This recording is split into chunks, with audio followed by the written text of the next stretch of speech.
Est-ce que vous avez déjà eu cette sensation, celle de ne pas être à la hauteur? Pas parce que vous êtes incapable, mais parce que, quelque part, vous vous sentez plus petit que les autres. Comme si votre voix valait moins que celle des autres. Comme si viser plus haut, c'était quoi? Réservé aux autres. Je sais ce que c'est, parce que c'est ce que j'ai vécu pendant de très nombreuses années. Et pourtant, qu'est-ce qui se passe concrètement? On fait bien, on est fiable, on est sérieux, on est engagé. Mais au fond, un doute silencieux nous suit, je dirais un petit peu comme une ombre. Un sentiment d'infériorité qui s'accroche, même quand tout semble aller bien. En fait, on voit les autres s'imposer, diriger, briller. Waouh, super. Et nous, pendant ce temps-là, eh bien, on s'efface. On attend, en espérant qu'un jour, quelqu'un nous reconnaisse enfin comme légitime. Et si je vous disais maintenant que certains des plus grands leaders de l'histoire n'ont finalement jamais levé la voix, qu'un homme plus particulièrement, abandonné dès la naissance, a marqué l'humanité entière sans dire le moindre mot. Je vais vous raconter cette histoire car elle m'a beaucoup inspiré. Tout d'abord, je me présente à vous, je suis Ezio Sabatini, fondateur de No Statu Quo et du programme de formation programmé pour réussir. Je suis coach en leadership de soi et en performance et mon objectif, c'est de vous amener en fait à atteindre et vivre pleinement votre réussite afin d'obtenir exactement ce que vous voulez dans votre vie. Voici cette histoire dont je veux vous parler aujourd'hui. Cet homme est né dans un quartier pauvre de Londres. Très jeune, il a compris une chose. La vie ne te fait pas de cadeaux. Son père est tombé dans l'alcool. Sa mère a été internée en psychiatrie. À 7 ans, il dort dans la rue. À 9 ans, il doit voler pour manger. Personne ne le regarde, personne ne l'écoute. Il est littéralement invisible. Alors qu'est-ce qu'il fait? Eh bien, il observe, il scrute les gens, il imite les gestes, il mime les émotions. Il apprend à comprendre le monde sans dire un mot. Et un soir, qu'est-ce qui se passe? Il monte sur scène, il ne parle toujours pas. Mais la salle, le public, éclate de rire. Pas à cause de ses mots, mais parce qu'il bouge avec une vérité qu'on ne peut pas tricher. Et petit à petit, il invente un personnage. Un vagabond, un maladroit, un pauvre, mais avec un chapeau, une canne et une démarche qu'on n'oubliera jamais. Il fait rire, mais il ne joue pas juste pour amuser. Il parle sans parler de pauvreté, de solitude, d'injustice. Et ce silence devient en soi un langage absolument universel. À travers ce personnage, qu'est-ce qu'il va faire? Il va inspirer. Il critique les dictatures. Il défend les faibles. Il touche le cœur de l'humanité tout entière. Et ce, dans toutes les langues. Avec un simple regard, un silence, il fait pleurer des salles entières. Des années plus tard, lorsqu'on lui remet un prix d'honneur, il va parler, enfin. Et toute la salle se lève. Pas pour ce qu'il dit, mais pour ce qu'il a incarné en silence. Peut-être que vous l'avez reconnu, ce personnage. Cet homme, c'est Charlie Chaplin.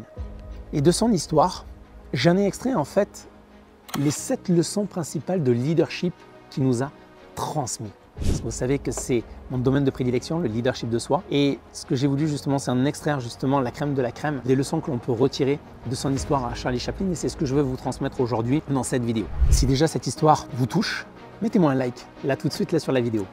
Allez-y. La première leçon que l'on peut apprendre, c'est que le silence en soi est une force quand il est aligné avec une vision. Pourquoi? Parce que Charlie Chaplin n'a pas crié. Il n'a pas cherché à convaincre. Il a montré par un geste, un regard, une présence. Il a montré sa vision, celle d'un monde plus humain, plus juste, même dans la douleur.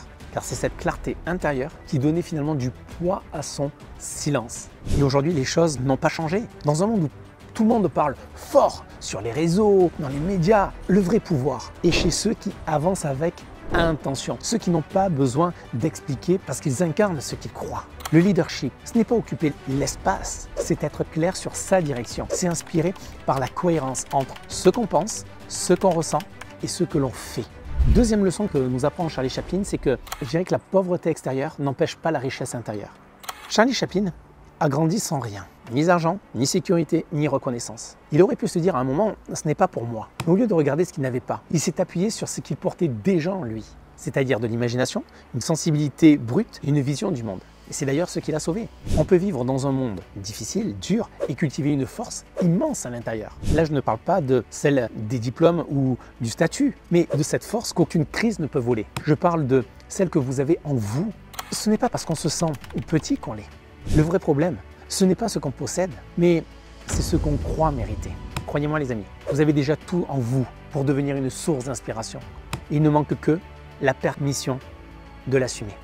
Troisième leçon que je vais vous partager aujourd'hui les amis, c'est créer sa propre case plutôt que rentrer dans celle des autres. Qu'est-ce que je veux dire par là? On a dit à Charlie Chaplin qu'il était trop pauvre, trop bizarre, trop marginal. Il n'avait pas le profil, il n'avait pas les codes, il n'avait pas la bonne étiquette. Alors, qu'est-ce qu'il a fait? Il a fait un choix radical. Ne plus chercher à entrer dans le moule. Il a donc créé le sien. Il n'a pas attendu la validation des autres, il n'a pas copié ceux qui réussissaient, mais il a inventé un style unique, un personnage qui lui ressemblait. Et un langage sans mots que le monde entier a compris, quel que soit le pays, les origines, les langues, peu importe. Il a réussi à transmettre, à communiquer sa vision et son message. Le vrai leadership, c'est oser quoi? C'est oser s'aligner avec ce qui fait profondément sens pour soi. Combien de temps allez-vous encore essayer d'entrer dans un moule qui n'a jamais été fait pour vous? Posez-vous cette question. Leçon numéro 4. Faire de ses blessures sa plus grande force. Charlie Chaplin aurait pu tout enterrer, faire comme si son passé n'existait pas, mais il a choisi une autre voie, transformer ses cicatrices en message universel. Chaque chute, chaque rejet, chaque humiliation, il les a rejoués, sublimés, racontés. Et ce qui aurait pu l'éteindre, eh bien, est devenu finalement ce qui l'a rendu inoubliable. Alors vous aussi, vous avez vécu des tempêtes, comme tout le monde, des moments où vous vous êtes senti brisé, incompris, invisible. Et si c'était justement là, votre plus grande richesse? Parce que le vrai leadership, ce n'est pas avoir un parcours parfait en soi, c'est oser faire de son histoire une source d'impact. Non pas pour ressasser le passé, mais pour éclairer le chemin des autres. Leçon numéro 5 maintenant, c'est impacter sans parler, l'exemplarité silencieuse. Charlie Chaplin n'a pas donné de leçons, il n'a pas imposé d'idées, il a simplement incarné un message. Dans chacun de ses gestes, il y avait de la vérité. Dans chacun de ses silences, une présence. Et c'est cette cohérence entre ce qu'il vivait et ce qu'il montrait qui a créé un respect mondial sans un mot. Le leadership, ce n'est pas parler plus fort que les autres, mais c'est inspiré par l'exemple. Vos enfants, vos collègues, vos proches n'écoutent pas ce que vous dites. Ils regardent ce que vous faites, y compris quand personne d'autre ne vous regarde. Vous n'avez pas besoin de faire du bruit pour changer les choses. Vous avez besoin d'alignement entre vos valeurs et vos actions. Leçon numéro 6 que l'on retient de l'histoire de Charlie Chaplin, c'est de choisir la lumière malgré l'ombre. Qu'est-ce que je veux dire par là? Charlie Chaplin aurait pu céder à la colère, à l'amertume, à la haine. Il avait toutes les raisons de sombrer, mais il a fait un choix, celui de transformer son douleur en lumière. Il a choisi l'humour là où il n'y avait que tristesse, l'amour là où il n'y avait que rejet, et la création là où il n'y avait plus d'espoir. Et vous, quand tout devient flou, dur, injuste, quelle énergie choisissez-vous d'alimenter? La peur? La frustration? Ou la clarté, même minuscule, d'un « et si je pouvais ». Ce n'est pas ce qu'on vit qui définit notre vie, mais ce qu'on décide d'en faire. Votre lumière n'a pas besoin d'être parfaite, elle a juste besoin d'être assumée. La leçon numéro 7 et la dernière que je veux vous partager aujourd'hui dans cette fabuleuse histoire de Charlie Chaplin, c'est de construire une œuvre plus grande que soi. Mettez-moi un like. Véritablement là, si vous kiffez cette vidéo, parce que j'ai mis beaucoup de cœur à réfléchir, méditer, penser à ce que je pouvais vous apporter. En tout cas, j'espère qu'elle vous apporte vraiment de la valeur dans votre quotidien, car vraiment Charlie Chaplin a été pour moi un modèle vraiment exceptionnel de leadership dans ce qu'il a entrepris, dans ce qu'il a fait, ce qu'il a réussi à transformer et surtout à impacter le monde. C'est d'ailleurs ce qui nous amène dans cette leçon 7, moi, que je retiens, de construire une œuvre plus grande que soi. Pourquoi? Parce que Charlie Chaplin aurait pu se contenter de survivre, de faire quelques spectacles, finalement, de gagner sa vie, de rester en quelque sorte discret. Mais il a vu plus loin, il a vu plus grand. Il a voulu laisser une trace. Ses films, ses gestes, ses silences traversent les générations. Il ne cherchait pas la gloire, il cherchait à élever les consciences, à toucher des vies, à transmettre une humanité. Et vous, qu'êtes-vous en train de construire aujourd'hui?